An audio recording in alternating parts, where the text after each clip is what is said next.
pagka itinuring na ng Diyos ang tao na kaaway niya, yun bang pagsamba na gagawin niya, tatanggapin pa rin ba ng Panginoong Diyos? Hindi na po. Hindi nakatanggap-tanggap yon sa ating Panginoong Diyos. Paano niya tatanggapin? Ikaaway nga po niya ang tao. Kaya nga ano pong kailangan ng tao? Mga kaibigan, pakinggan po ninyo at babasahin po namin ang sagot. Dito po sa Hebreo, sa 9:14. Ganito ang pahayag ni Apostol Pablo.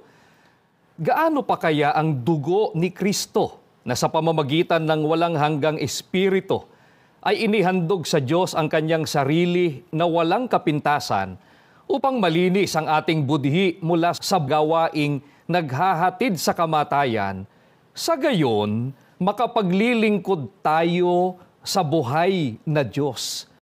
Mga giliw po naming mga taga-subaybay, kapatid na Glenn, ito po ang itinuturo sa atin ng Biblia para ang tao po makapanumbalik sa paglilingkod sa ating Panginoong Diyos. Magkaroon ulit siya ng karapatan na sambahin ang tunay na Diyos. Ang sabi po sa atin ng Biblia, mahalaga po na siya'y malinis ng dugo ng ating Panginoong Hesukristo. Kailangan yung kasalanan yon maipatawad sa Kanya.